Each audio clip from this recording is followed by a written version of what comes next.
காவேரி வந்து இந்த மாதிரி கேட்டோன்னே விஜய் ஒன்றும் புரியாமல் யோசிக்கிறாரு.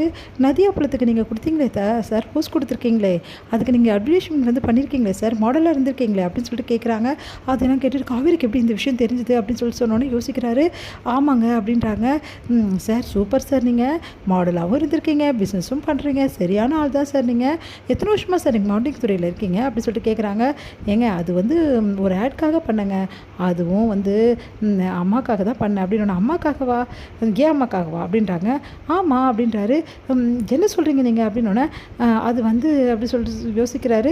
ஒரு வேளை சொன்னாங்களா, உண்மையை சொல்லலையா, ஒன்றும் புரியலையே அப்படின்னு சொல்லிட்டு, சார் என் அம்மாக்காக நீங்கள் பண்ணீங்களா, எனக்கு ஒன்றும் புரியல சார் நீங்கள் சொல்கிறது அப்படின்னோடனே, இல்லைங்க உங்கள் அம்மா மாதிரி ஒரு அம்மாக்காக நான் பண்ணேன் அப்படின்னு. ஓ அப்படியா அப்படின்றாங்க.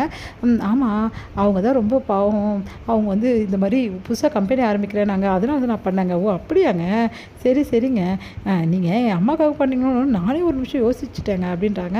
அப்போ காவேரி கிட்ட எந்த விஷயத்தையும் அவங்க சொல்லாமல் இருக்காங்க அப்படின்னு சொல்லிட்டு விஜய் புரிஞ்சுக்கிறாரு. அடுத்து வந்து விஜய் வந்து பேசிகிட்டு இருக்கும்போது காவேரி வந்து நான் வந்து அம்மாவை கூட்டிகிட்டு போகிறேன் வீட்டுக்கு, எல்லோரும் இருக்காங்க, அம்மா சந்தோஷமாக இருப்பாங்க அப்படின்னு சொல்லிட்டு இருக்காங்க. அது கேட்டுட்டு அம்மா வந்து அம்மாப்பா ப்ளீஸ்ப்பா நான் போகிறேன்ப்பா அடம் பிடிக்கிறாங்க. உடனே வந்து இப்போவே வா அப்படின்னோன்னா, ஆமாம் இன்னைக்கு லீவு தானே, குழந்தைங்க கூட இருக்கட்டும் அப்படின்னோடனே சரின்னு சொல்லிட்டு காவேரி கூட அனுப்புகிறாங்க. காவேரியும் வந்து குழந்தையும் விஜய் வந்து ட்ராப் பண்ணுறாரு. அடுத்து வந்து விஜய் கிட்ட எல்லாருமே ரொம்ப ஜாலியாக சகஜமாக பேசுகிறாங்க. இதை பார்த்தா காவேரி யோசிக்கிறாங்க, எப்படி விஜய் கிட்ட இந்த அளவு வந்து உரிமையாக பேசுகிறாங்க எல்லாரும் அப்படின்னு சொல்லிட்டு. அடுத்து வந்து இங்கே என்ன பண்ணுறாரு, நிவின் வந்து ஒரு ஐடியா பண்ணுறாரு. காவேரி விஜய் வந்து அவங்க ஆல்ரெடி போன இடத்துக்கு எல்லாத்துக்கும் வந்து கூட்டிகிட்டு போகணும் ஒரு வாட்டி அப்படின்னு சொல்லிட்டு யோசிக்கிறாரு.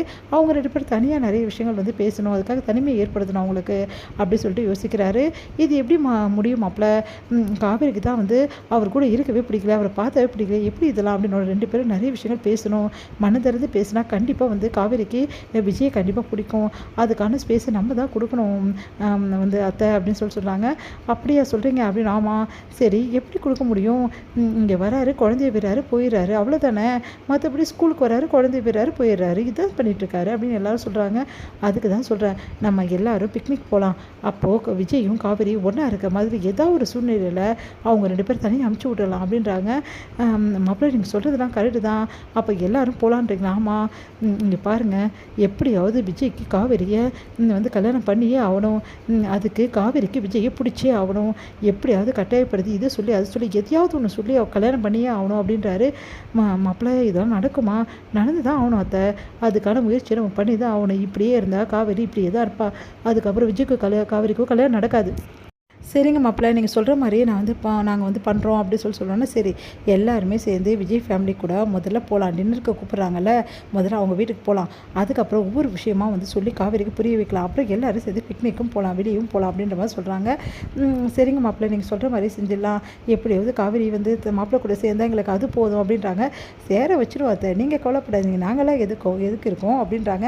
உடனே வந்து ஆமாம்மா நிவின் சொல்கிறது தான் கரெக்டு, இப்படியே வச்சுருந்தா இப்படியே தான் 2 பேர் இருப்பாங்க, அதனால் காவேரிக்கும் விஜய்க்கும் வந்து சீக்கிரமாக ஒன்று சேரணும், கல்யாணமும் ஆகணும்னா கண்டிப்பாக அவங்க 2 பேரும் தனிமையில் நிறைய விஷயங்கள் வந்து அவங்க பேசணும், அப்போ தான் வேலைக்காகும் அப்படின்றாங்க. அப்போ விஜய்கிட்ட வந்து நிவின் வந்து சொல்கிறாரு, இங்கே பாருங்கள் விஜய், இப்போ வந்து காவேரி வந்து உங்கள் ஒய்ஃப் கிடையாது, வேறு ஒரு பொண்ணுக்கிட்ட எப்படி நீங்கள் இம்ப்ரெஸ் பண்ண முடியுமோ அப்படி நீங்கள் புதுசாக லவ் பண்ணி இம்ப்ரெஸ் பண்ணணும், அப்போ தானே காவேரி உங்களை விரும்புவாங்க அப்படின்னோடனே, நான் வேறு வந்து என் ஒய்ஃபை தான் நான் ரொம்ப விரும்புகிறேன் சொல்லிட்டேனே காவேரி கிட்டே, ஏன் இப்படிலாம் சொல்கிறீங்க, அப்போ எப்படி காவேரி உங்களை ஏற்றுப்பா, கொஞ்சம் மாற்றி பண்ணுங்க பிரதர், இப்படிலாம் இருந்தீங்கன்னா எந்த பொண்ணும் கூட விரும்பாது பிரதர்னோடனே யோசிக்கிறாரு.